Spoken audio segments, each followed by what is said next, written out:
Yeah, and I have an echo going on, so we're going to have to fix that real quick here, somehow, some way. But Jesse Schule, welcome to the show. And I got to get rid of this echo here quick. I have. You sound great to me. You look great. You sound great. 1 second here. I got to figure out where this is coming from. Yeah, I can't hear it on my end. Yeah, it's got to be one of the windows here. This is weird.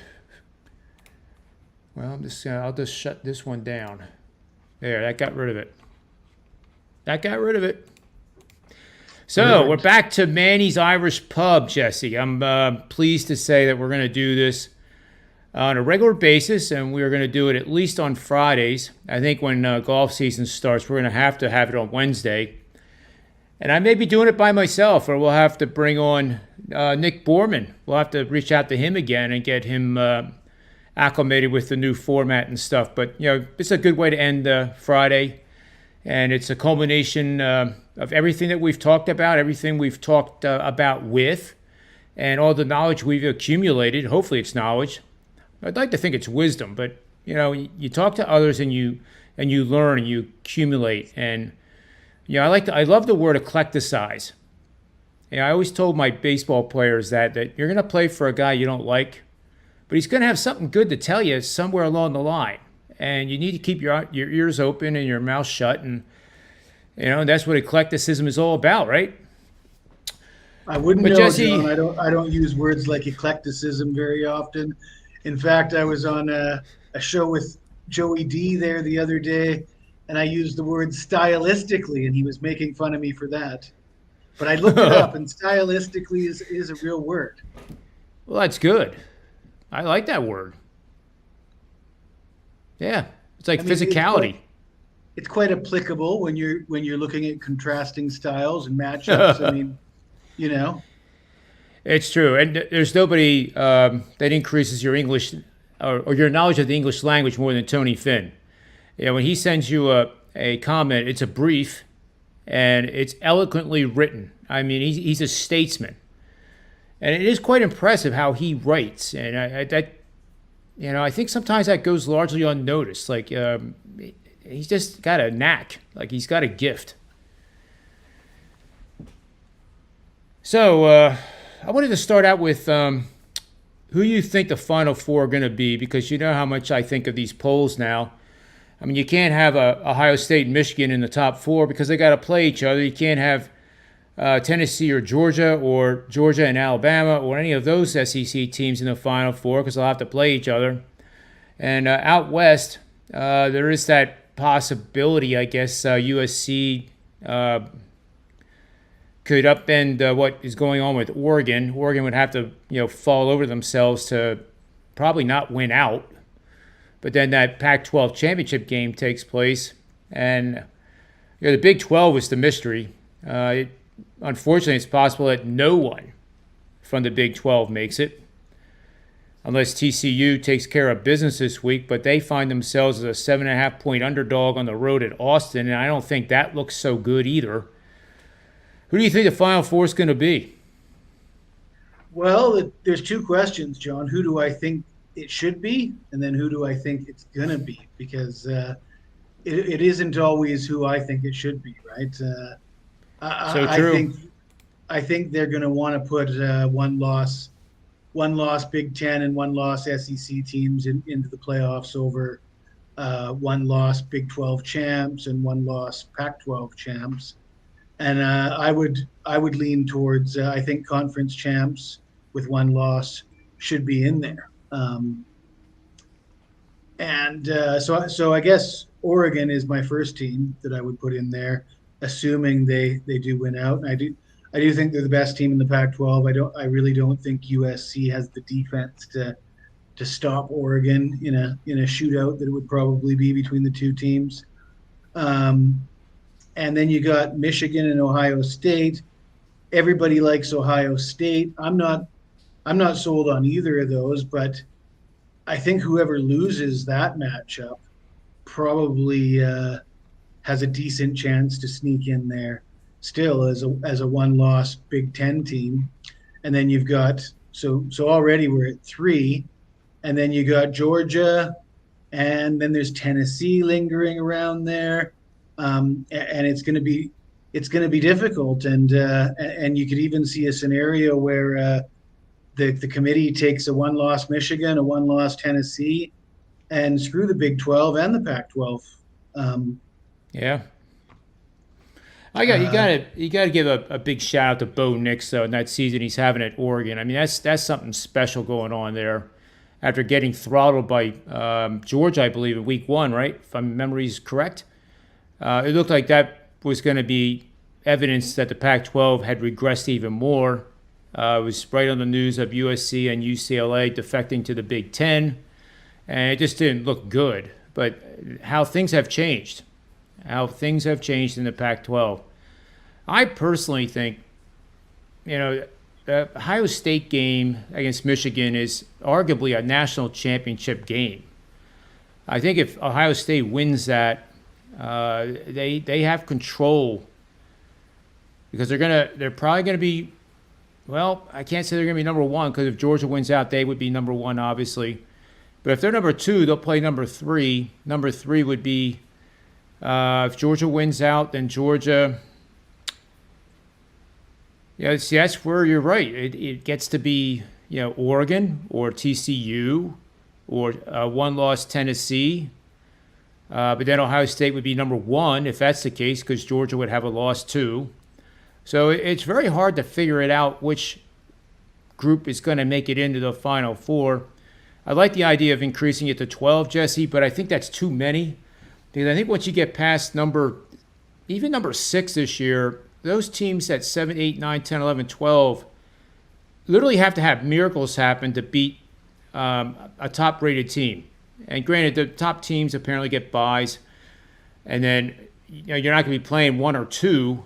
You're going to be playing 3 or 4 or 5. But still, you're going to be a double-digit dog. And that's a part that may not be all that much fun to watch because those games can get ugly because the team that's losing knows this is it. There's no tomorrow, and they the focus goes just a hair, and all of a sudden it's a track meet, and it gets pretty ugly. But we've even seen that with 4 teams the few times that Notre Dame's snuck in there. It's been a disaster. But we're already envisioning a scenario where a team like Oregon could get screwed if in the right circumstances. And I think that's the problem is I think if you win 11 games, 11, 12 games and win a Big 12 conference, I think you really have to, the playoffs have to have a spot for a one-loss Pac-12 or Big 12 champion. If everything was right in the world, those teams got to be in there. Yeah, I completely agree. I also think the way that those teams could really get screwed is if Michigan upsets Ohio State in a thriller, because I just don't see them leaving a one-loss Ohio State team out of the playoffs. We've already seen that. I mean, can you honestly see a scenario where they leave a one-loss Ohio State team out of the playoffs? I guess it depends on how bad the margin of defeat was. Obviously, if they lose in overtime, they're in. If they somehow lose by 20, then that's the recency bias. And then suddenly it doesn't matter that Georgia throttled Oregon. Oregon would then jump over a team from the Big Ten that lost by 20 in the championship game. I really think they would. And probably deservedly, too. I mean, I would love to see Bo Nix go out as a champion after all the bad things that he had to endure at Auburn. And I'm not talking about the fans or the school administration or anything like that. He just didn't have enough talent around him, or the chemistry just wasn't there. I always liked Gus Malzahn as a coach, and I could never really figure out why that team underperformed as bad as they did. But again, perseverance. That's why we love sports. It's if it was easy, everybody would do it, and nobody would watch it on TV. And that's why we watch it. That's why we watch the NBA. It's why we watch the World Series, because They're the best in the world at what they do, and they should get paid what they do because they are the best in the world, and we watch them and we get entertainment out of it. It's just there's no difference than watching a movie and getting entertainment value out of that. That's my personal opinion, Jesse. Maybe they get paid a little bit too much, but especially in the NBA. Yeah, that's kind of getting ridiculous. I saw it over under for Aaron Judge, $375 million, which seems like a layup to bet the over. But the key is that they didn't say how many years and $375 million. So if he gets a 10-year contract, obviously it's going to be pushing 450, 4.25, maybe even higher. But if the Giants apparently are going to pay whatever they have to pay, and they're not going to be outbid. But the wild card is maybe they're talking about a 5-year contract with him, 7 years. So 7 years at 50 is 350. The under bet would win. So just throwing that out there, I think new bettors should be careful with that because the knee-jerk reaction is, oh my God, that they're giving me free money, and they may not be. If you examine all the recent contracts like that, which ones worked out for the team? Not too many.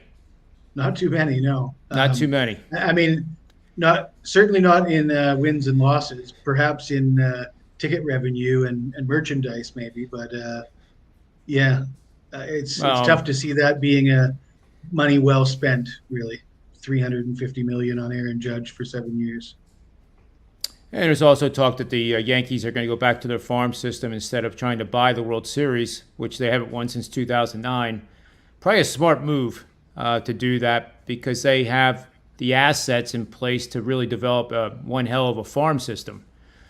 But the Giants are the front runner. I heard that one of the Turners from LA is going to the Phillies, and rather soon was the talk. So that would, Trey Turner playing shortstop would be pretty damn good in Philadelphia. That would just about round that whole lineup out almost instantly. Nothing against Stott, who's the rookie who played shortstop. I think he did just incredibly well. And after all, it's his first year, and there he is in the World Series. I mean, that was a magical year. Period. Why don't we talk about I'm going to try to share my screen here. I know Rob Veno is supposed to be stopping by and possibly Tony Mejia here. And it's 10 of already. Maybe they had something come up. But, going forward, these guys, it's just going to be like the old show where Mejia, Tony Finn, and, Tony Finn, I just can't wait till he does a soliloquy. You said backstage you like my big words, so there's another one. Like Hamlet's soliloquies. Because that's basically what Tony Finn does. It's a modern-day Hamlet soliloquy, and I love him. So he might stop by too. If not, we will try to catch him another time, of course. But this is going to be a show that we're going to try to schedule with all our other schedules on Friday afternoons like this and have some fun with it. Not all of us may have beer in our hands, but it's still Manny's Irish Pub Sports Betting Show, and I'm psyched to do it. What else here? Let's talk about the Cowboys and the Packers. I like the under here, and let's see if I can I'm not sure if I can share the screen here or not.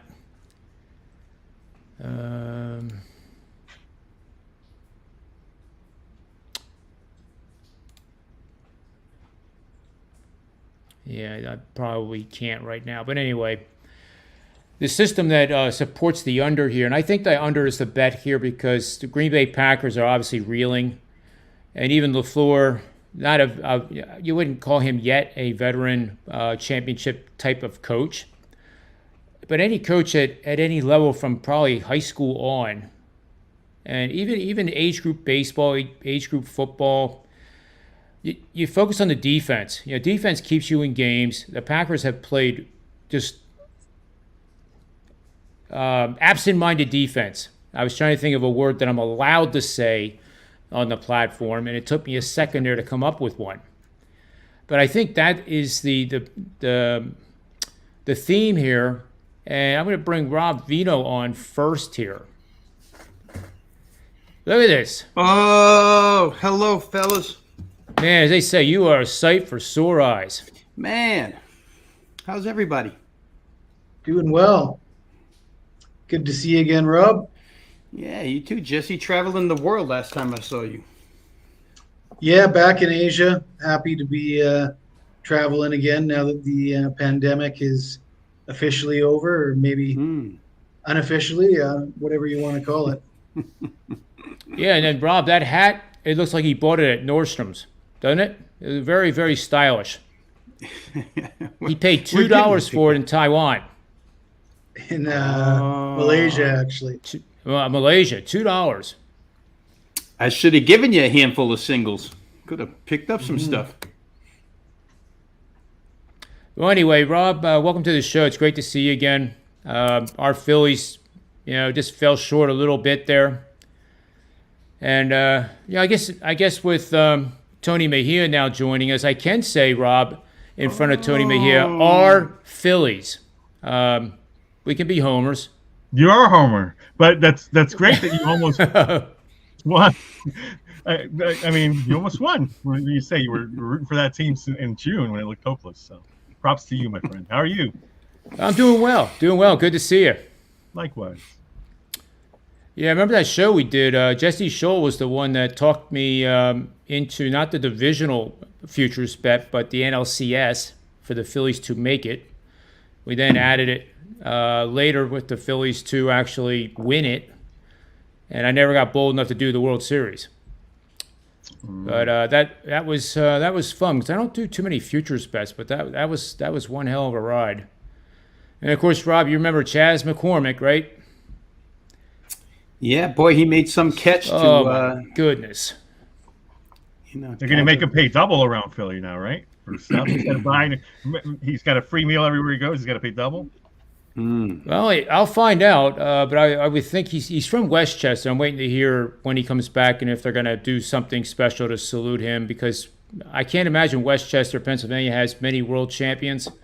I could be dead wrong. I respectfully will admit that I have no clue, but I think they'll probably do something for him because it's just quite the story. I mean, from where he came from in Millersville University in Pennsylvania to making it to the draft, getting drafted, and then just zooming through the short season A, the double A, triple A, and then getting the start. It's just incredible. And Rob, you know that fence that he collided into is that's the last fence that you want to, as a center fielder, crash into because it's nothing but chain link fence, like on steroids. It's thick, and right behind it, probably like 3 or 4 inches, are these bulbs that do the scores for the out of town games. And those, when you see those bulbs up close, they're huge. If you're in the stands, they just look a little like Christmas tree lights. But for him to have the balls to go after that ball to catch it, because if he doesn't catch it, we might be talking about a different. We might not be having a show. We might be at a parade here in Philly. But I thought that was just amazing, and not because he did it, just because it's why we watch the games. But I had started on the NFL. We're talking about the Cowboys and Packers when you guys came on, and part of me is delighting in the fact that the Packers have lost 5 in a row. I don't delight in the fact that Rodgers has thrown his team under the bus several times, and the one where he said, "Yeah, we lost the game, but I just set a career best in quarterback rating for the game." That I gotta question that a little bit, just a tad. He had very little to brag about against the Lions, that's for sure. It was all his fault. Yeah, it's pretty pathetic. I mean, he's been that way for years, though, and I think we've all let him get away with it because they always right the ship. He comes out and he says, "Relax," and then things work out and the Packers win a dozen games or whatever. But, now the emphasis is really on him when, they're not having success on the field. He just looks like a jerk, which he's always been, in my opinion. So how do we make money on a jerk? That's the $1 million question here. Is it At the preseason, we would have never in a million years had the Cowboys favored by 5 at Lambeau. And that's one of the things I look at with the circle lines, and that's your benchmark. And now we've moved about 7 points, which is the beginning of the red flag to bet Dallas. If it goes more and they get up to 6 under that simple rule of the spread going that wide from the original betting line and betting against that trend, you're looking at 68% last year. But I do not have the guts to bet the Packers, but I do have the balls to bet the under because I don't think the Packers are going to score more than 13 points against this defense. I just don't see it. So my little system here is bet the under with a total between 42.5 and 49 points. One of the teams in the matchup has a losing record on the season. That team being the Packers has lost to the spread by 42 or more points over their last 5 games. And that sums up how bad they've been. The under is 61-35 for 64%. And if the game is in the second half of the season, which makes these averages even more meaningful, 46-22 for 68% to the under. So I like the under quite a bit this week. And what do you guys think about the side? Do you think it's a no play? Would you bet Dallas or bet Dallas on the in-game live line if the Packers score first? I mean, I've got to go, so I'll answer first and then get out of here. I think that the Packers are live in this game only because this is the last stand, really. So I think you'll see Aaron Rodgers. First, he's going to have to run for his life anyway. With Micah Parsons chasing him, and certainly that pass rush is one of the best that the Packers have seen. I think they do have Bakhtiari back this week, which is good for them. But I mean, without receivers that you really trust, I mean, I guess Alan Lazard has played better of late, but I think we'll see how invested Rodgers is early in this one. If he's running, if he's making smart plays with his brain, really, which is that's what he's got in this point, and if the Packers are running the football successfully. No Elliott, right? I think he's out again. Yeah, that's the word I have. What did you guys hear? Yeah, I had him back at practice, but I don't know that he's going to go. But it wouldn't matter because Tony Pollard is probably. Yeah, he's been really good. Yeah. All right. Well, Green Bay first half would be my lean here. I have to go, gentlemen. It was a pleasure to see you. And Rob Veno, I will see you shortly for the NBA show. You will, buddy. We'll be there. And John Ryan, I will see you soon, I hope. Thanks. All right, boys. Good seeing you again. Yep, be good. I'll see you soon. My take was going to be the Pollard anytime touchdown. Just I figure I don't want to be on Green Bay in this matchup.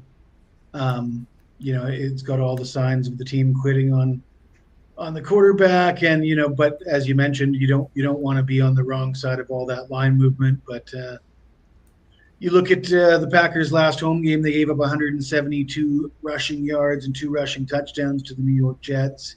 You'd think that Cowboys offense could punch one in, and Pollard has looked better than Zeke has, really. I mean, yeah, Pollard I agree. looks like he should just be the number starter 1 from now. Yep. Yeah, I agree. Rob Veno, do you have to go as well? It'll be about, I'm looking at 3:01, so 3:20 I have to go. So I got 19 minutes to spend here before we roll. I wanted to make sure I didn't lose you here without a best bet from you at least. Because your best bets are pretty good. In fact, they're better than pretty good.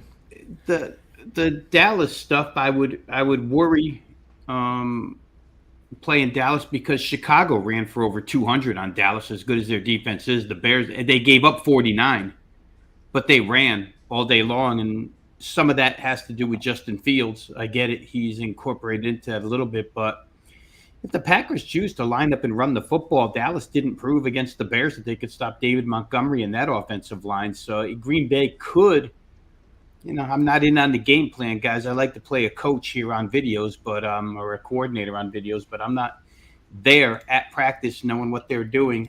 I would assume at home that's the smartest way to go about it. Seeing what Chicago did to them on the ground, you try to repeat it. That should open things up for Rodgers.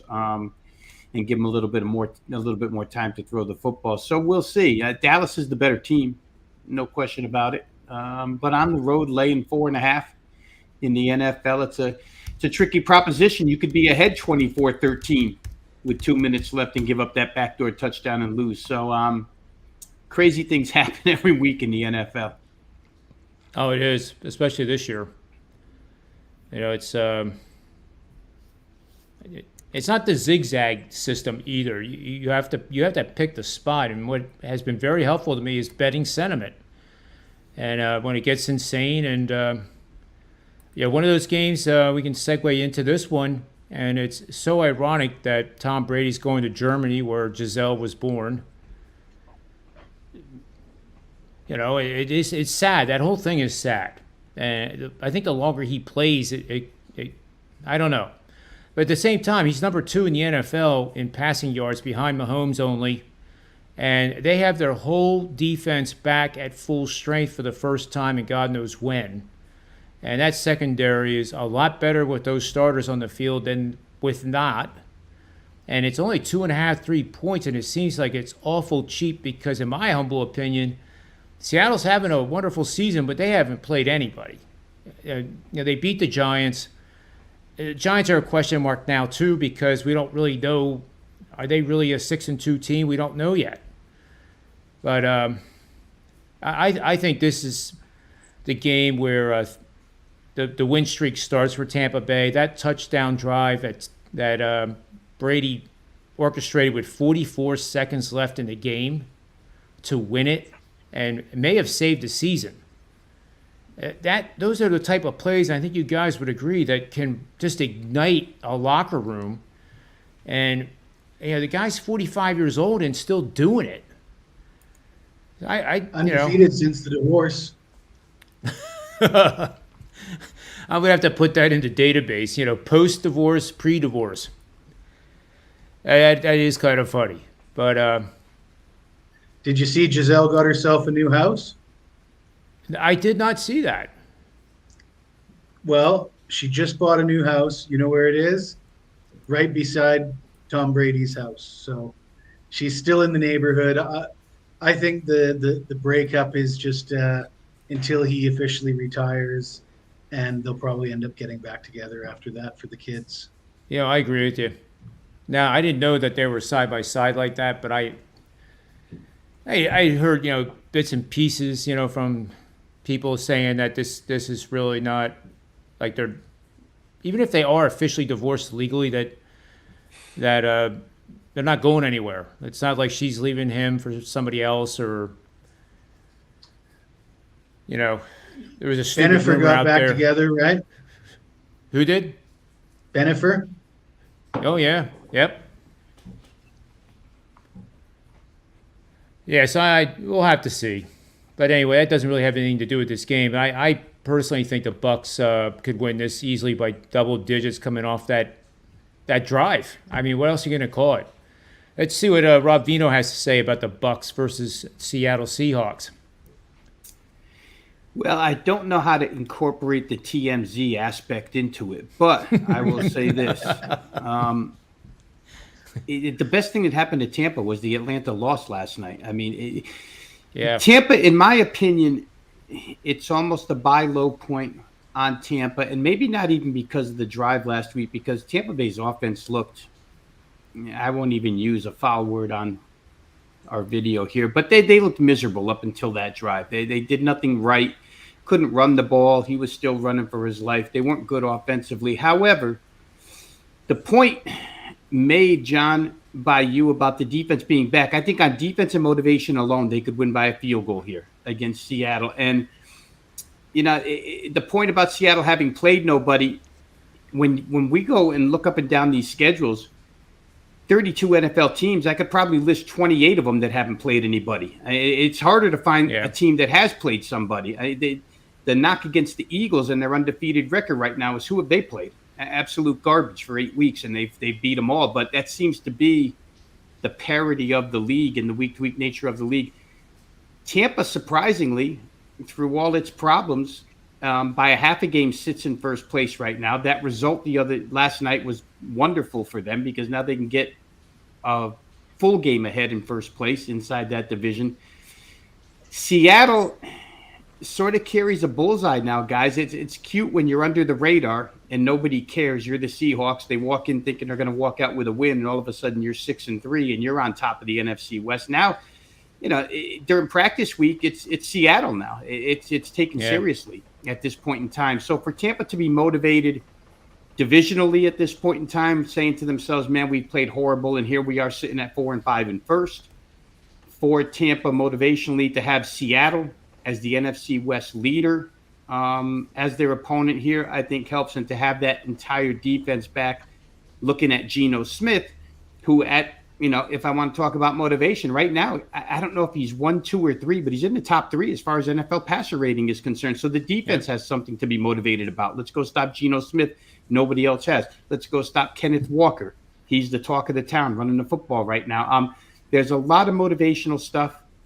And with a complete defense, we know how they can play. And it's especially that linebacking core when Devin White and Levante David and those guys, they just fly all over the football field. Under a field goal, John, I'm all in with you. I believe that it's too cheap of a price. I don't think it'll be 2.5 come Sunday. So if you want to play it now, because I think there's Tampa money coming between now and then. It's the 9:30 game East time here on Sunday morning. And you'll probably end up laying the field goal. But why lay it when you don't have to right now? The one thing with Seattle is I saw some highlights from that place in Germany, and it seems like the Seahawk fan base has taken over the entire city. So maybe, stadium noise will be on the Seahawks side, but I don't think that's enough to get them over the top here. I would look towards Tampa. Yeah, I think so. And, Brady's had noise. I mean, he has the all-time record for noise probably. Silent counts. He was pretty good, at the end of the day. He's pretty good. Even in Germany, I think he'll be good. Yeah, it's hard. I mean, he's trying to win games throwing to Scotty Miller. I mean, it's tough. Yeah. And I don't, even if their offense is lousy, which it could very well be lousy again this week until Leonard Fournette and that running game gets going, I still think that, defense and motivation is enough to win by a field goal here against Seattle. Let's remember, too, that Seattle's not a veteran defense, guys. Seattle's kind of a young defense against an experienced quarterback. And if Tom Brady beats you in any way more than the other, it's between the years. He'll beat a defense, before he'll beat you with his arm or his legs or anything else. He's going to beat you up at the line of scrimmage. And Seattle, maybe he can look across and make a couple of plays. That might be all it takes. If the defense is on, a couple of plays might be all it takes for Tampa Bay to cover.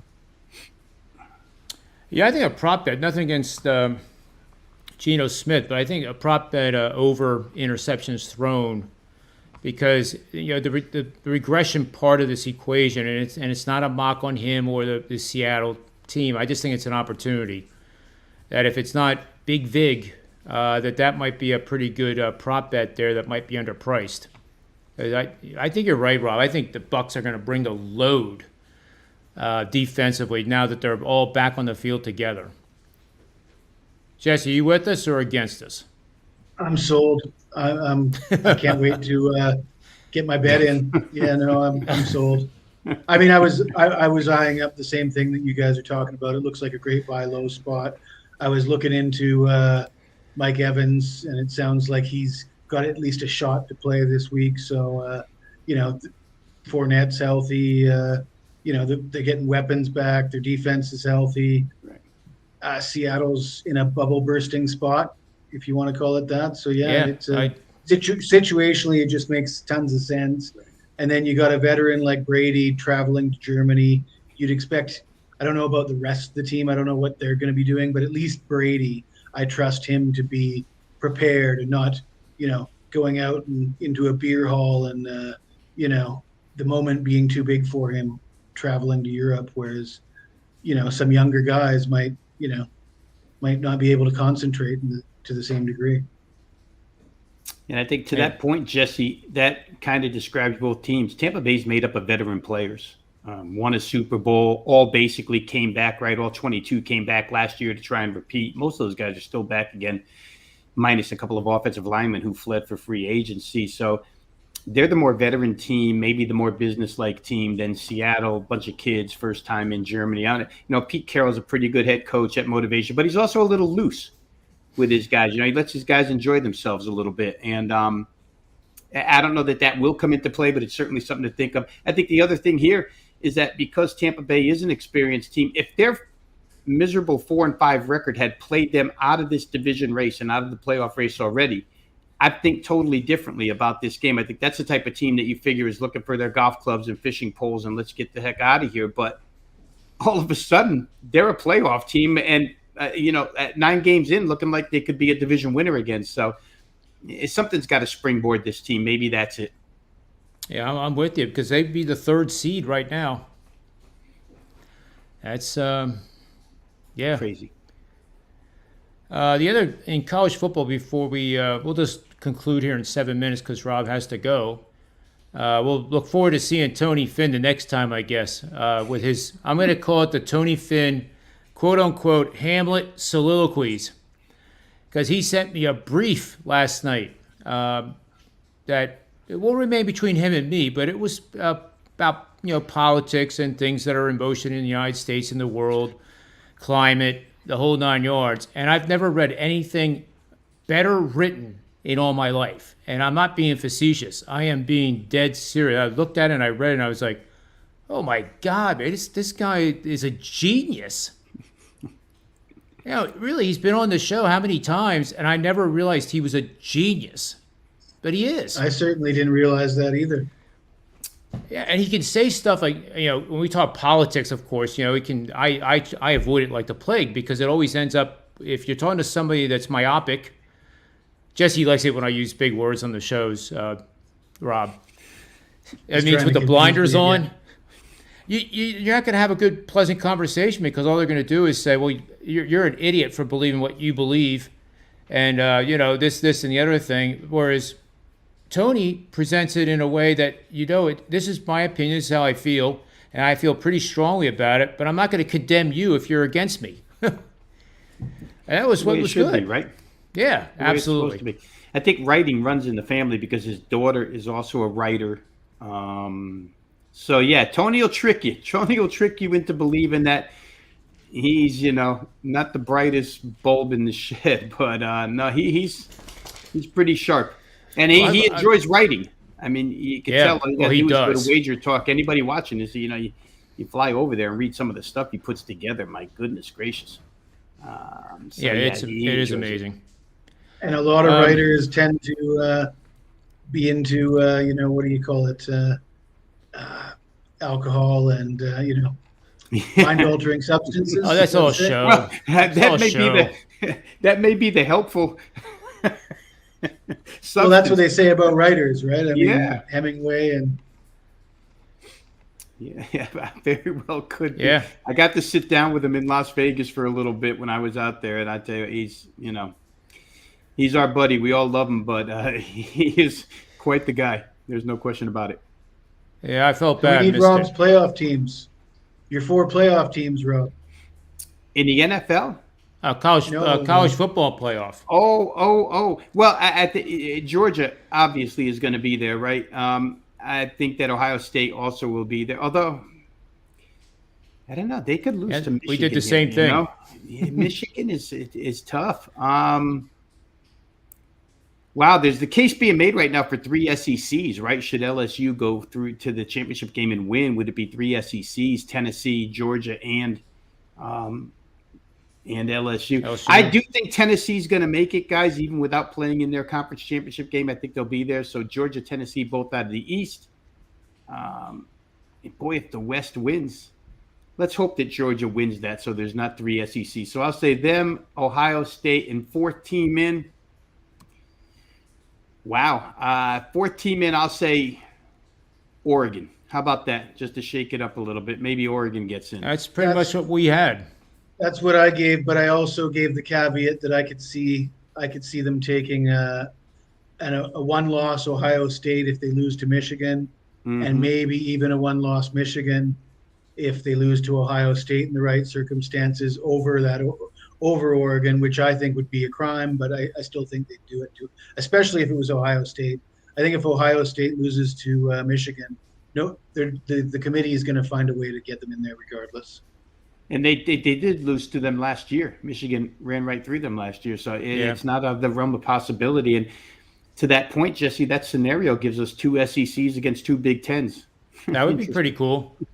It'd be better if one of them was Penn State. It certainly makes the case for expansion, in my opinion. It does, because TCU's not going undefeated. I mean, somewhere along the next 3 weeks, they're losing to lose, Texas this week. I think they are losing to Texas this week. The market's telling you that. Why in the world would Texas be favored by 7 over the number 4 team in the country? It's the same thing with Clemson, having that game with Notre Dame. I mean, let's see if Rob can answer the trivia question. Rob, TCU's got 4 wins over ranked teams. What do all 4 of those games have in common? They all went into overtime. All backup quarterbacks. Oh, yeah. Well, they've been lucky that way, guys. For sure, they've been lucky that way. Seems like all every 4 time ranked teams they were beating their backup quarterbacks. Yeah, they won't get that option this week. But and Texas, the Texas backup's pretty good, anyways. So. Yeah, I mean, the Texas backup was a starter at one point. So I'm just thinking in my head, if Oregon goes to that Pac-12 championship game against either USC or UCLA, and that team beats Oregon and ends up as a 1-loss team, which Oregon would be, I wonder if they would choose. USC probably has enough pull. I'm not sure. I don't think they could do it, but their best bet out of the Pac-12 is probably Oregon, because their only loss is to Georgia, right? So they can always fall back on that. Hey, listen, the only team that beat us is the number 1 team in the nation. And the Bo Nix story will sell tickets. I mean, not that that's part of the committee's decision, but that would be pretty cool to see him finishing on top after the career he had at Auburn. Real quick, Mississippi State taking on Alabama. And I honest to goodness, I apologize. I can't remember where I learned this, but it was either Mark Lawrence or Ralph Michaels, because those guys are the number guys, right? So if I remember correctly, it's preseason number 1 that lost. And they are playing as a double-digit favorite. Do very, very well. It's in the close to 70%, 68%. When coming off a loss, it's just coming off a loss as a preseason number 1.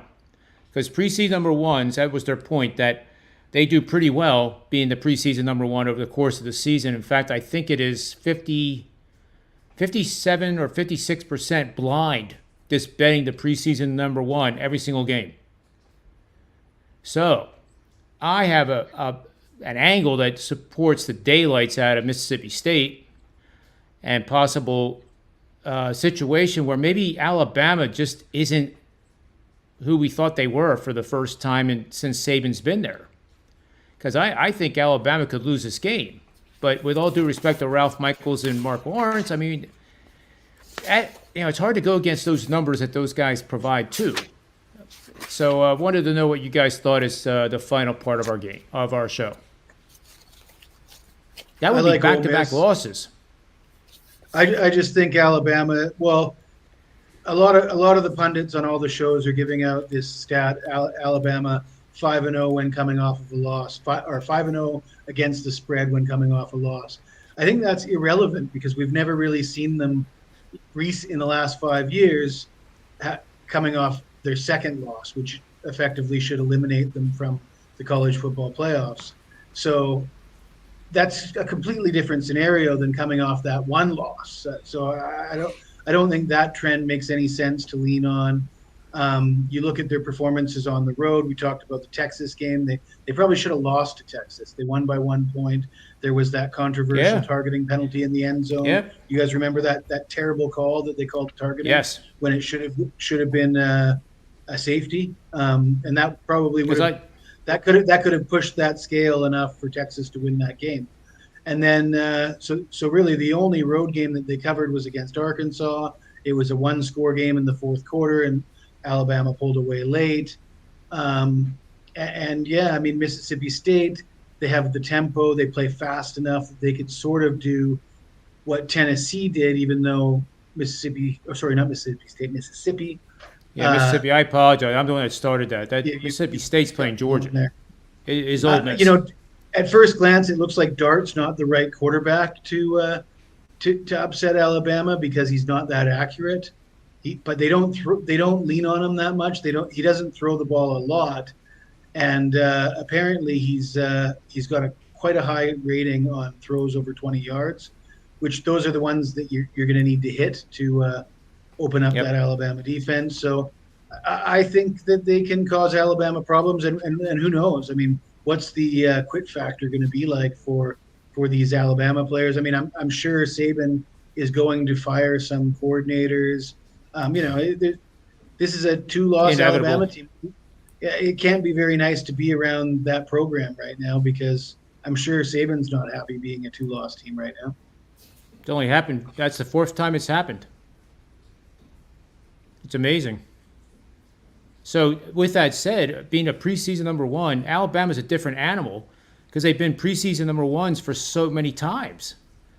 And this is deflating. This is like a team from the MAC who hasn't been in a bowl game in 10 years, and they lose that game that they know, oh man, we have to win out, and we have to play teams that are better than us. Our season is pretty much done.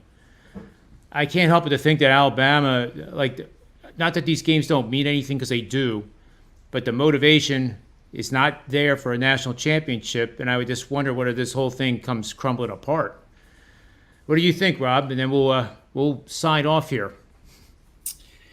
Well, I think the motivation aspect of this needs to go no farther than Nick Saban against Lane Kiffin. So Alabama will be ready. There's no question. He doesn't like losing to guys that coached underneath him. The team will be prepared. I think if you're going to build the case for Alabama, you start with last week's loss and say, yeah, they lost by 1 point on a 2-point conversion. Brian Kelly went for it. But they still were plus 98 in total yards.